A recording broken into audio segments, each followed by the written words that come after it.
Boys, girls, and everyone in between, we're ready to get back into this matchup. The crowd has been chanting Jankos' name during the break, and we're ready to jump back onto the Rift and see who is going to push on to the semi-final. But quick recap so we can catch everyone back up to what's happened. Jankos has dominated this early game. It started in the mid lane, it went bottom, then top. You can see him on your screen, 3-1-1 on that Kha'Zix, and he is a force to be reckoned with. Yeah, an absolute force of nature, even if that isn't in the game anymore.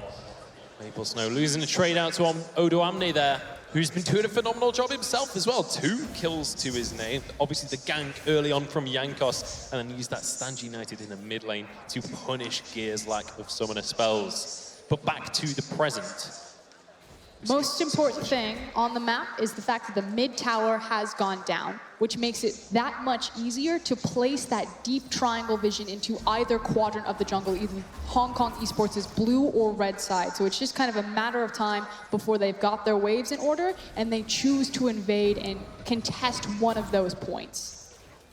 Looking across the board at where these players are in terms of their build paths right now, we've got 3 Yumu's Ghostblades across the scoreboard. And you can see Gear, how far behind he is. He's only just finished off his Triforce, not too late necessarily, but when you look across the board, Forbidden already has his Yumu's Ghostblade. He's already got a Serrated Dirk on top of it, and he's yet to go back recently. So certainly a significant advantage early on in this game for H2k. But as we were saying before the break, yes, they got the ball rolling very quickly early on, but things have slowed down. And I would expect that they would go bottom, although pings are actually going towards the top side of the map. So possibly wanting to gank that teleport. So it can't be used on the bottom side, while Nuclear and Shay just continue to absorb free farm. Now Gemini, looking for an opportunity to take away the dragon. It has been spotted out by Ward, and Jankos is nearby. He's not afraid to go onto Gear at this point. 1,000 health on the dragon. Can he get the steal? Jankos gets it! Stand United coming in. They're wanting a fight. Odo Amne has to shadow dash defensively as Che arrives on the scene. And H2k, they have good positioning for the mid lane. They get what they wanted, they disengage. It's also a TP advantage back to Odo. We've seen H2k multiple times in this position. Hopefully they can punish a little bit harder on it this time around. Yeah, last time we saw this, Jankos went a little bit too far in the jungle, punished heavily, and that was that death that he accrued for himself. But taking yet another objective. This time it's the Ocean Drake going the way of H2k. Neither of the Drakes really going to be that influential of objectives, but still just taking everything away from Hong Kong. I'm still pretty decently high on Ocean. I don't think it's bottom of the table, especially again with all of these poke compositions where Regen can just keep you patiently sitting wave after wave, throwing down your cooldowns. Well, now, the question is going to be in the next few minutes, how do H2k break further into the map right now? We mentioned how the middle tower was the first one to go down. It doesn't happen very often, but they need to start to set up for either the bottom or the top tower. They need to keep pushing for more objectives. Exactly, and I've already kind of beat this horse to death, and it's just I want H2k, you know, move in, set your triangle vision. The bottom tower is super low. You've got great utility down there with Nuclear. He's got the Jhin ultimate. It's just kind of all of these backs have not been staggered quite correctly, and a lot of time has kind of been wasted on the Rift where, you know, you're waiting for Febvin to get in position to push the wave, or you're waiting for Nuclear to get back into position and get in front of his wave. So they've got the vision down, the pings are going down. Can they actually get their players down there? And more importantly, can they execute on it? That is going to be the question. Jankos already down here, clearing away vision, trying to make sure that this bottom half of the jungle is their bottom half of the jungle. Che going to be there with him to help out as blue buff will spawn. Don't think they want to push too hard to try and get that buff. There's a play here. So Gear and Gemini have collapsed on this now. Either Febvin rotates over to his team, which he does, or he continues to push mid. It's not going to be a fight for it. Certainly is. Jankos very low. Will be smited away. Gemini gets it, but importantly, taken away from Gear. But they also are on the inside track to the mid lane tower, and this is kind of the other option that they had. So Febvin kind of gets the quick 1-2 on the turret, but if they keep playing that, eventually tier 2 will fall. And now Jankos Roaming around this bottom side, Che going for a very long rotation around. This is going to be kills. Teleport channeled by Odoamne going on to Godquai. There's the knockups. Nesty flashing himself away, but gets stunned up. He will be finished off, and it's a kill going the way of H2k. Now Febiven arrives as well, and they will get the tower. Oda doing so much a better job using his teleport. Now might have caught Gemini. Yeah, Gemini gets stunned up. There isn't really much damage to follow, but here comes the curtain call. Flashes away from one shot. The rest will go a little bit awry. Nuclear, maybe a little bit blurry-eyed. Maybe had a nap during the pause. Gear's in trouble. He's gonna get dove. Certainly is. Jankos is not afraid to go under the tower. The rune doesn't land because of the flash, but Turner Skies will finish the kill. Febiven with another one. Gemini exhausted. He'll go down to Odoamne. H2k.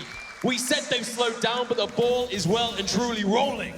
Disaster for Hong Kong Esports. They now lose out in 2 positions, so another structure sure to fall. The pushing power of Jason Jin. Jin not necessarily always well known for it, but starting to bleed over Hong Kong Esports' map. Yeah, 8-1 is the scoreline. Once again, we're looking at a near perfect scoreline. 5,000 is the gold lead, having lost only 1 tower to 3.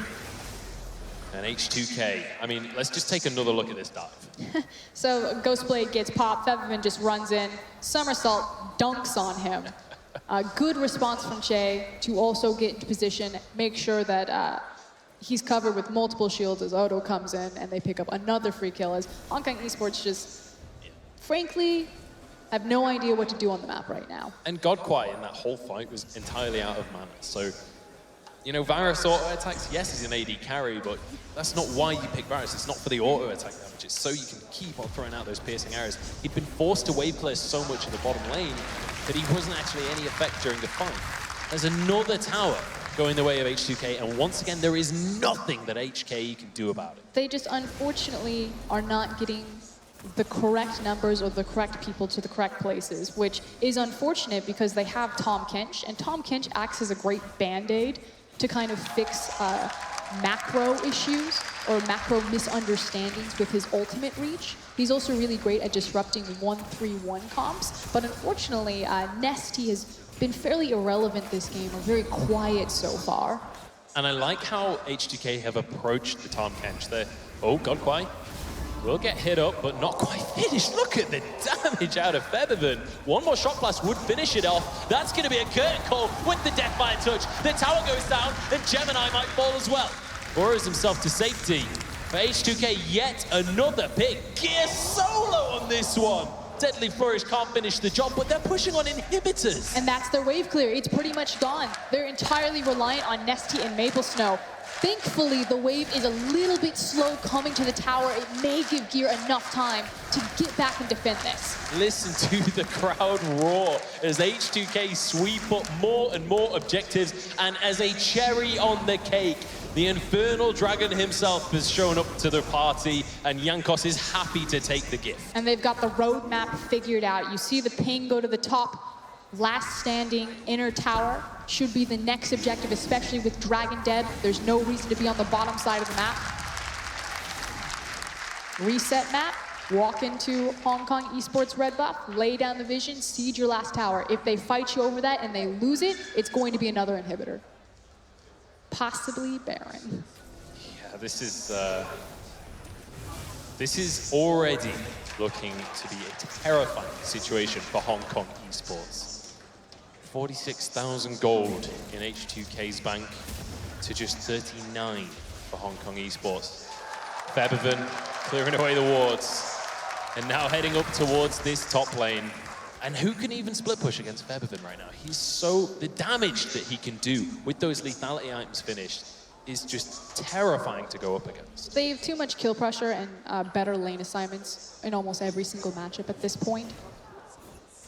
Even Odo is going to become a huge problem, so Febiven steps forward. He's strong, but can he 1v3? Stand United comes in. Odoamne not afraid of this situation at all, and the rest of H2k is arriving. Nesty will be the first to be taunted up. Here comes the Kurt call, here comes the CC. Gemini going to be consumed by the Tahm Kench, but spat out in the wrong direction once again. The health bars are low, Maple Snow goes in. It's the first kill going the way of Gear. Odoamne's low. Have they overstayed their welcome. It's going to be Maple Snow trying to get back in, just going onto a minion, but Nuclear has his grit. Godquite gets consumed. Maple Snow still solo on this one, and Febiven goes in. Gear turns it around, trades the kill. It's a 2 for 2. And that was a pentakill waiting to happen, but Febiven gets a slightly impatient, goes a bit too deep underneath the tower, but you could see what he wanted. He immediately kills someone. If he had opened up an accelerated shock blast on that backline, they would have been deleted.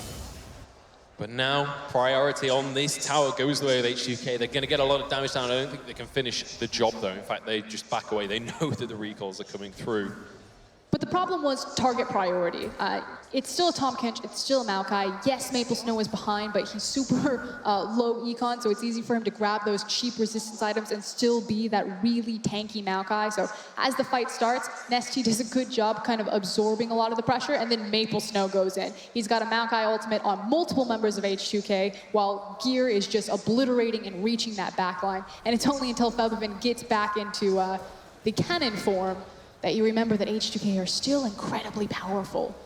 Yeah, and that's just that fight right there is a perfect example of how one-sided fights are when you are so far behind in gold. It's so difficult. You have to outplay over and over again to win out these fights if you're Hong Kong Esports. But they're still not playing the fights as cleanly as they could be, as evident by Febiven overreaching there. Yeah. Could have picked up more kills, but was just a little bit trigger happy. Crowd really likes these wards. Oh, another ward going down. I love it. And that is stadium events in a nutshell in League of Legends. More vision being cleared away, and the crowd is on fire. Triangle vision, woo! But now up towards the top side of the map, once again, H2k kicking off the siege. Their composition is well suited for it, but the wave clear is evident and available for Hong Kong Esports. Of all of their vision, again, this is vision so they can continue to be a nuisance around this tower, doing things like that, and not to protect, or not to set up the Baron. The poke just going to be continually rained on through from Febiven. If he can keep landing those onto Gear and Godquite, they will be able to deny the wave clear. Keep on shoving onto this tower. But in the meantime, Odoamne is shoving in the mid lane on Shen. He's got that inhibitor tower down to just about half HP already. Fish in a barrel is probably the appropriate statement here, as Febiven's just constantly standing to the side, shooting from Fog of War. This time around, he looks Maple Snow right in the eyes and does it. And somebody has to come to the mid lane to deal with Odoamne. They can't just let him keep on shoving in, but that is some of their wave clear gone. Now, another wave in the mid lane, another bit of push in the top lane. It just puts onus on Hong Kong Esports to do something, and that's when they get punished. It's when they're forced in these tiny windows to just make a desperation play. But you are correct, they are running out of time as Odo is just kind of winning these individual 1v1 matchups. Hong Kong Esports, they've decided to put the wave clear Corki across from the Shin. Hopefully he can just stay away from him and they're just pushing waves into each other. But ultimately, Odo's going to do something like this. He's looking for the flank. Gear won't be in this fight. This would be a 4 versus 5 if they go for the dive. Don't have back away though. Yeah, they don't have the creep wave set up there. So Hong Kong Esports have absorbed and weathered the initial storm. Now H2k, they have to relent the pressure just a little bit. They need to go back, they need to buy items, they need to come back stronger than ever. Try again to force these objectives. Baron having a couple of pings there from Hong Kong Esports. I don't think this is something that they can just force. The issue is that it's dark. Their one ward that was there has now dissipated. They do have blue trinket on the back of the pit. I feel like we're actually cheering about honey fruit at this stage, which... oh, the booze when Hong Kong Esports get vision. This may or may not be a one-sided crowd. What do you reckon? Probably a fair statement.